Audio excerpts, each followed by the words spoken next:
Chiefs finished the preseason 3-0 with the starters on both sides of the ball looking good on Friday against the Minnesota Vikings, and now they have to get the roster down to 53. We cover both topics and more on today's SportsBeat KC with beat writers Herbie Teope and Sam McDowell. It's Monday, August 30th, and I'm Blair Kirchhoff. Sam took a shot at predicting the final 53, and his story is posted here in the show notes. The list does not include a draft pick. He'll tell you which one and how he got to his 53. It's not as easy as you think. Sometimes decisions come down to keeping a running back or a cornerback, a tight end or a safety. We go over it all on today's show, so let's get started. Arrowhead Stadium had fans, or no limit on fans, for the first time since the AFC title game of 2019. And it was good to see. Well, look, not a full house. My guess is there were about 50, 60,000 people there, not 75, not a full house. But it was the parking lot was full-ish and the press box was full-ish. It seemed like real football, except we were all wearing masks, of course. But before we talk about the atmosphere, there was a special moment in the pregame that we really do need to acknowledge, that Chiefs did a wonderful job paying tribute to our friend, former colleague, Teope Paylor. You know, his parents were there, his fiancee, Ebony Reed, was there, and the Chiefs did a fantastic job of putting together a video tribute to Teope, which included comments from Andy Reid and Patrick Mahomes and Brett Veach, among others. Alex Smith was part of that as well. And I was sitting right behind Ebony and Teope's parents, and they were really moved and very appreciative of it. And Sam, I think we need to acknowledge the job of our colleague Herbie Teope, who did a fantastic job of when it was his time to speak. Yeah. I mean, I thought Herbie did a great job. I thought the whole Chiefs PR staff did a great job putting that together too. I mean, it was so cool to hear from such prominent people. And I've said this multiple times, but you know, the best part of the past few months has been learning the impact that Teope had on other people, not just those of us who knew him and our own relationships with him. And Herbie brought a lot of that to light in his speech as well. I thought that it was just really encapsulated Teope's personality from multiple avenues, his work ethic, but also just who we knew him as outside of work. And go ahead. Kudos to the Chiefs, what Sam said. They did a really, really good job. You know, they retired his press box seat. Clark Hunt gave comments. It was just a really good experience, but at the same time, it was sad. You know, just looking over there and seeing his picture up, where we know he used to always sit at that corner there. It was sad. It was good to see his parents. It was good to see Ebony. But you know, Teope was the man. That's all we can really say. He was the man. He was the man who left us much, much too early at age 37, the day after the Super Bowl loss. One thing let me just add this and let it be known. There was he gets all the credit in the world for his rise through the ranks of journalism. And, you know, it was a tribute by the Chiefs, and it was about Teope as an NFL writer. He started, you know, as a high school writer at the Star and worked his way up, and, you know, covered Mizzou for 1 year. So it wasn't just NFL and Chiefs that he covered. He worked hard on all the beats that he had at the Star. So, you know, great job by the Chiefs. They deserve our thanks for doing that. And Herbie, again, I thought you did a wonderful job. So let's so the game starts, and going into the final preseason game against the Vikings, you know, the defense had played fantastic. First team defense, fantastic for 2 games. Starting offense had not put the ball in the end zone. I think total of 4 possessions without a touchdown. And right off the bat, the Vikings win the toss. They defer. Chiefs get the ball and just motor down. 28-yard strike, sidearm pass from Mahomes to Travis Kelce, 35-yard touchdown pass to Tyreek Hill. where he sprints by Bashard Breeland, and it's like, it's just like offense in full throttle, wasn't it? Yeah, and I think like Andy Reid probably said, you know what, we can't end preseason without looking good going into the end zone. You got to remember, most preseason games are going to have 10 to 15 scripted plays. Last week against the Cardinals, they executed the plays well. They just didn't get into the end zone. But this time they punched it in an emphatic fashion. 2 scores, 2 possessions for the first team offense, and then that was all we saw. But I thought, I saw enough. They looked like they were in midseason form. Even gave us a couple of wrinkles that, you guys know that I was giddy about in the press box. 14 personnel, 4 tight ends on the field. And they scored a touchdown out of that formation, which I thought was phenomenal. Yeah, that was the second possession that ended in a Mahomes' second touchdown pass. This one went to Blake Bell. And you're right, 4 tight ends, a formation heretofore not seen by Chiefs fans. So how interesting was that, Sam, to see the 4 tight ends? And doesn't that give us a little hint on maybe the roster composition, at least at that position? Yeah, I mean, we've seen Jody Fortson roll with the ones quite a bit in practice over the past couple of weeks, including the last week of training camp. So, my roster projection, I think Jody Fortson's going to be part of the team. I think Noah Gray's still going to be part of the team. So, I don't think they roll that out, especially with the quarterback they rolled it out with, if they're not planning on keeping all 4 of those guys. Yeah, here's the other thing too. You remember Patrick Mahomes' grin at the after the game when I asked him about how much flexibility do you have during the regular season if you go with a 14 personnel package. And he just smiled, shaking his head, nodding his head. Yes, you're right. That is a hint. And I don't think, like Sam says, you roll out that formation unless Fortson is going to be on this roster. Yeah, I want to talk about the roster after a break. But before we finish up with this segment, this defense, just game after game, has been fantastic. It just has. And I'll go back to a subject that we've discussed, that when the Chiefs had their defensive problems the year of Patrick Mahomes' first year as a starter and cost them in the AFC title game, they revamped the defense, got rid of Justin Houston, Eric Berry, et cetera, brought in Tyrann Mathieu and others, Frank Clark. And it took more than half of the season for the defense to get comfortable. And really, I thought it was the game, I think it was a week 10 or week 11 game down in Mexico where the Chiefs beat the Chargers, that, defense won the game, and that sort of just set the table for the rest of the way that ended up with the Super Bowl victory. Here, the defense has been terrific, and I guess this is what I'm doing is it's a segue into the offensive line a little bit. The offensive line is the thing that got overhauled this time, and I don't know if we have to wait a half a season to see this offensive line come into some sort of chemistry. I think they seem to gel right away, and I think big things are going to be expected. What did Mahomes say after the game? He wasn't touched during the preseason. I know he wasn't sacked. So what do we think, Herbie? Is this offensive line running ahead of schedule? I think they are, and we're going to go back to the offensive efficiency. Yes, they didn't get the touchdown against the Cardinals, but that offense was moving. And, you're not moving unless the front 5 is doing their job.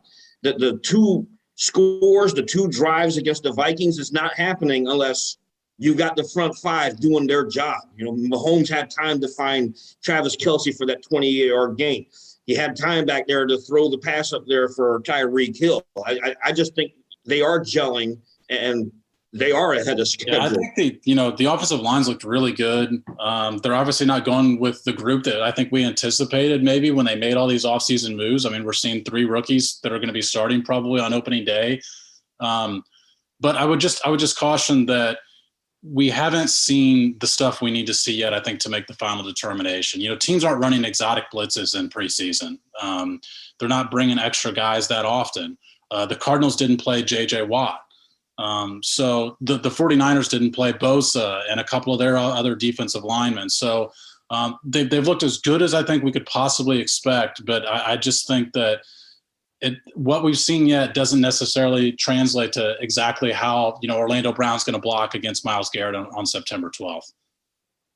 Right. Here's a counterpoint to that. I remember Andy Heck saying the last week of training camp, one of the benefits against practicing against their defense is because they know Spagnuolo is going to toss them a lot of looks. So it gives them an opportunity to adapt. And I think like when you're practicing against guys like Jaron Reed and Chris Jones, and you've got Tyrann Mathieu back there, it at least gives them an opportunity to go against Pro Bowl and all pro caliber type players. So I think, going against this defense, their teammates certainly helped them a lot. And I think it's going to carry over. Absolutely. I mean, this is definitely a defense that, Herbie, you and I were out there every day. They brought exotic stuff in training camp. I think the defensive line won quite a bit in training camp with that exotic stuff. Chris Jones had a hell of a training camp, no matter which offensive lineman he was going up against. I thought Turk Wharton, Colin Saunders also were very consistent in training camp. So we saw the offensive line lose some in training camp, more than we've seen in these 3 preseason games. But I think, you could take that 2 ways. You could say, hey, the Chiefs were, 19th in sacks last year. That was a spot they needed to get better. Maybe they are better at defensive line.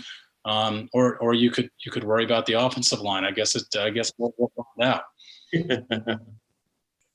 I counted 7 possessions for the starters on defense during the preseason, 2 against the 49ers, 3 against the Cardinals, and 2 against the Vikings, 5 punts and 2 field goals.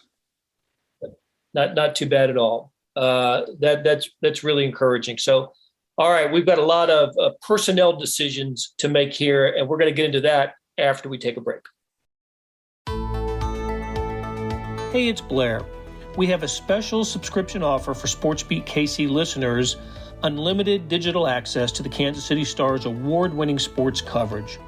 Sign up now for 1 year of Sports Pass for access to all the sports news, features, and columns presented on the kansascity.com site, and it's only $30. That's a 40% savings off our regular rate. Your subscription will automatically renew after the initial term at $50 unless you tell us to cancel. Your subscription helps support the sports coverage of kansascity.com and the Kansas City Star, and that support has never been more important. Please visit kansascity.com/SportsBeatKC offer to get this special offer.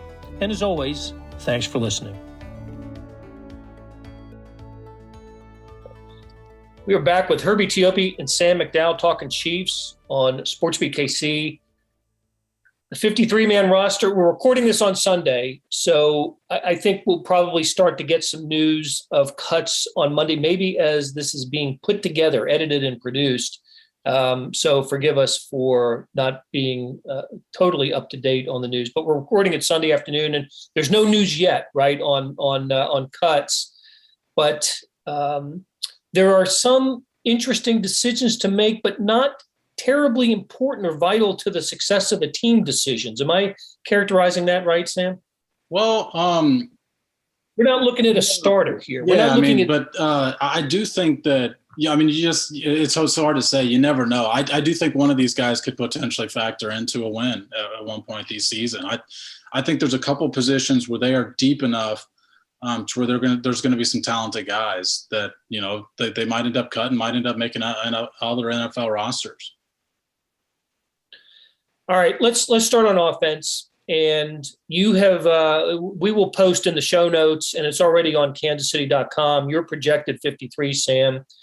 And you made the interesting point to me was, you have to maybe sometimes look at a couple of position groups to find a player to cut, and not necessarily just that single position group. Give us an example of what you mean. I think those are their hardest decisions this year. I think Herbie and I, for example, probably have the wide receiver depth chart ranked the exact same for the top 6, which would be Tyreek Hill, McCole Hardman, Demarcus Robinson, Byron Pringle, Marcus Kemp, and then Daurice Fountain.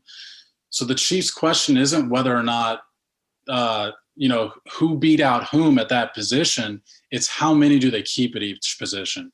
Are they going to keep 5 wide receivers? Or are they going to keep 6? And, a lot of people think Fountain makes the team. They keep 6. I think they keep 5 because there's other positions where I think that they're more needy. Cornerback, safety, offense and defensive line, wide receiver, and running back. Those are all position groups where I think they could keep one more or one fewer. Okay, well, you had 48 locks. I think you and Herbie probably agreed on the 48 players, which leaves 5 to determine. And I think on your list, I don't have it in front of me, but you have them keeping 5 wide receivers. I do. So it's because you've got them keeping 9 offensive linemen and a fullback along with.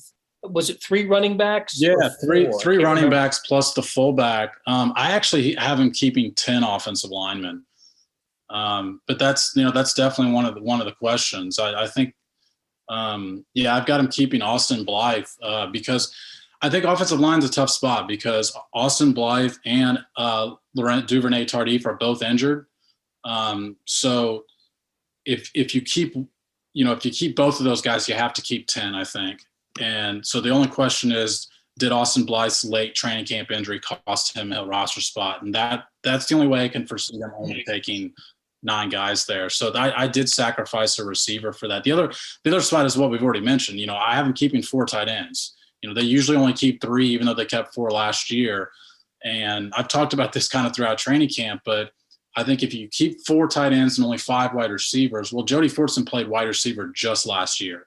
So if you get in a pinch where you have to have a 6 wide receiver in a game, he's proven he can do it. And that, for me, takes away the insurance of needing a 6 wide receiver. And the team's leading receiver over the last several years has been a tight end in Travis Kelce.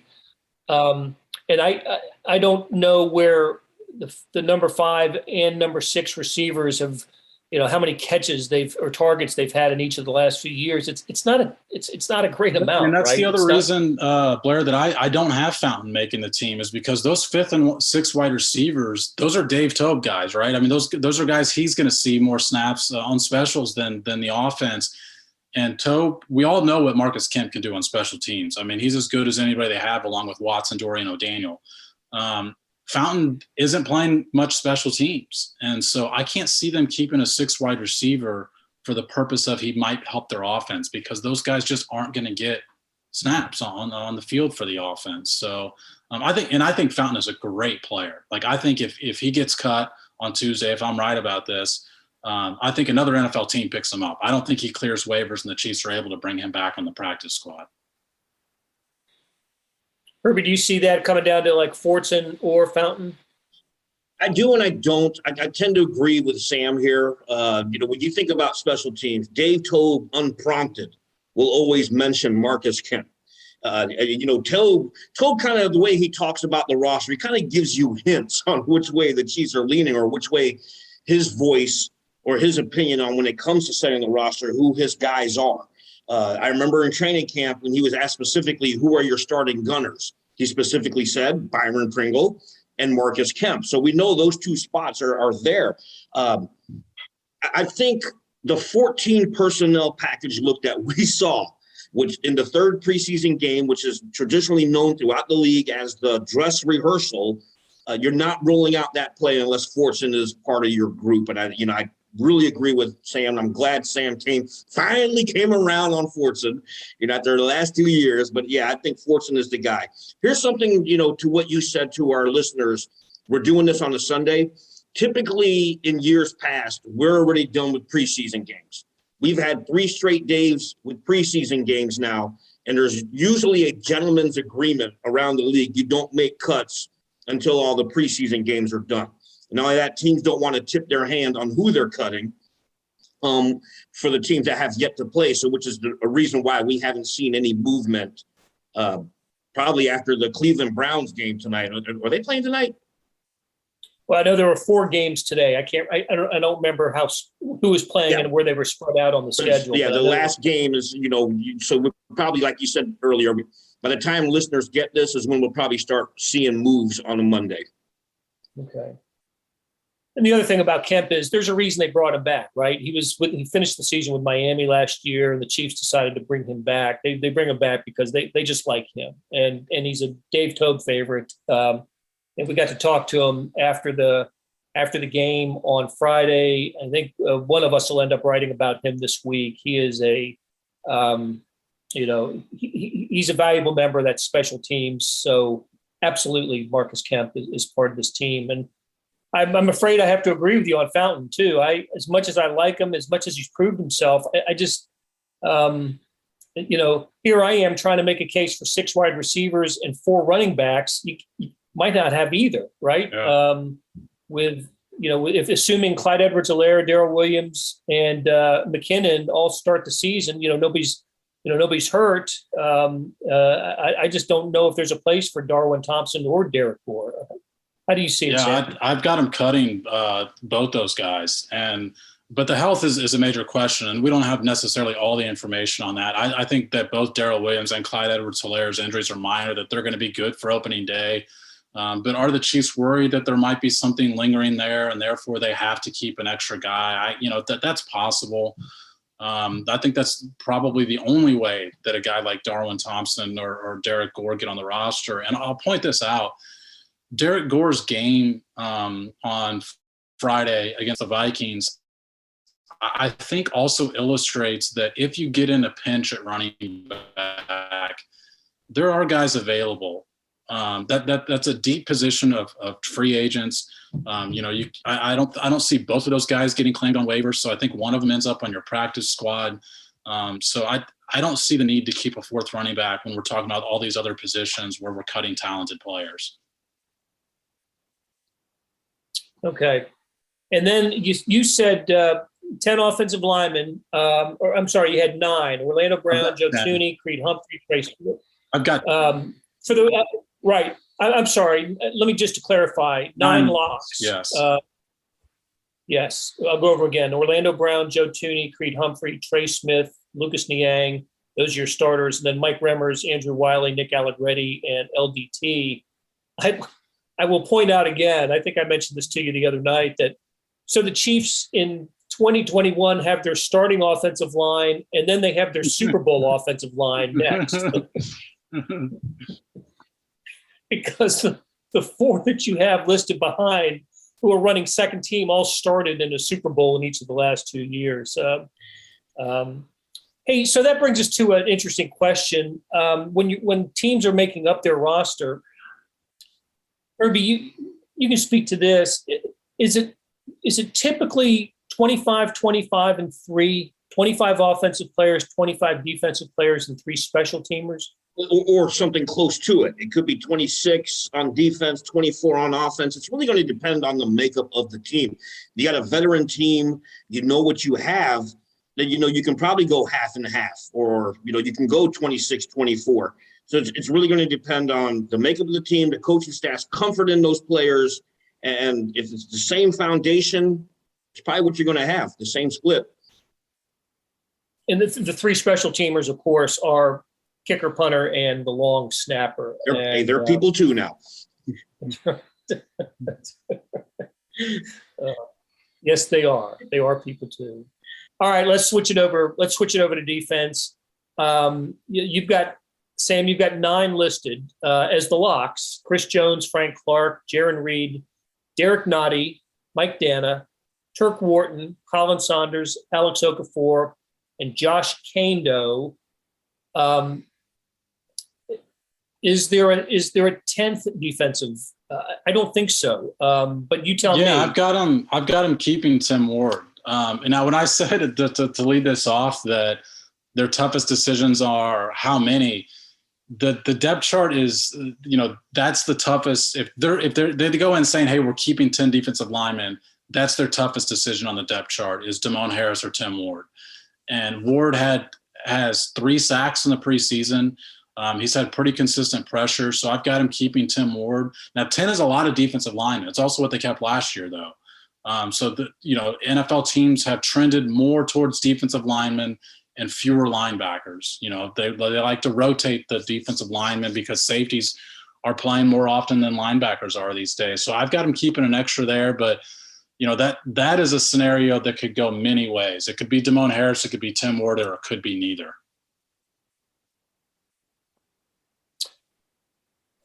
Okay. And then at linebacker, we are looking at, I had it called up just a second ago, Hitchens, Neiman, Gay, Bolton, Dorian O'Daniel. Of course, Dorian O'Daniel, special teams standout. That's why he makes the team.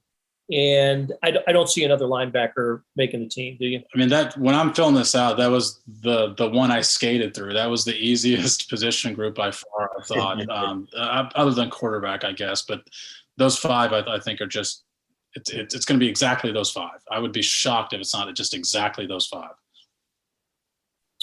Yeah. But then, as you mentioned, cornerback is interesting, right? They're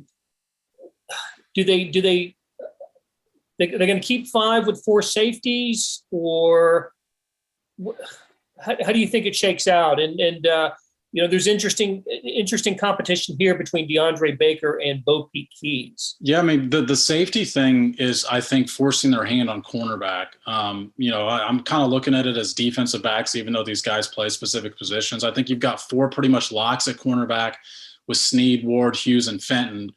And then there's been a battle between Baker and Bo Peep Keys that we've all been talking about in training camp. But I've actually, on my final 53, have it to where it's not a battle. I think they keep them both.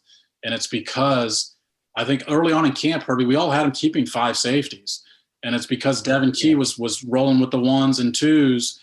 And based on what we've seen lately, I don't think Devin Key makes this roster. And I can't find a fifth safety on the roster. So I think they get an extra cornerback instead. And I emphatically agree with that. And I think the other thing that, you've got another cornerback there in L'Jarius Sneed, who was a safety in college. So if you need him back there to play safety, then, you've got so many moving pieces back there. And Steve Spagnuolo loves those interchangeable defensive backs, and he has that. And Spagnuolo, when he talked to us last week before the preseason game, also mentioned DeAndre Baker and Bo Peep Keys by name. And, when it's unprompted, your ears kind of go up. And so, I think Sam made the right call here with Baker and Keys. The only tough part about only keeping four safeties is there's plays where they have three safeties on the field. A lot of them. We've seen Thornhill, Sorensen, and Matthew all on the same play a lot. And so it is a small number for a position that you have three guys on the field at one time. But, I think they could get Devin Key back on the practice squad if they wanted him there. I think they could get Zane Anderson back on the practice squad if they want him there. So it seems thin because of the initial 53, but they'll have options on the practice squad for depth. And Herbie, doesn't the practice squad increase? Yep, same COVID rules as last year. So you're talking about 16 players. Yeah, so, a lot of these guys who do not make the 53, and it's usually the MO around the NFL, it's the majority of people who spent training camp with a team. If they're not making on the 53, they eventually re-sign to the practice squad. So a lot of these guys who don't make the 53 will be back. Okay, except for the ones that really flashed during the games, like Daurice Fountain. Yeah. There were a couple others. Omari Cobb had a nice game in the opener. The linebacker, I agree. I certainly don't see him making the team. Chris Lammons was mentioned by Dave Tobe earlier this week. He's a good player. He is a good player. But I think the bigger, and then the running backs, Darwin Thompson, Derek Gore certainly had their moments. But maybe the most interesting player who didn't make your 53, Sam, who I agree shouldn't make the 53, is a draft pick, Cornell Powell. He just didn't show enough. And didn't show any improvement, at least in our eyes. He never moved even up with the twos. He was just consistently rotating with the threes. We didn't see him even hardly play at all in the last preseason game. And I think he just had 4 catches in 3 games.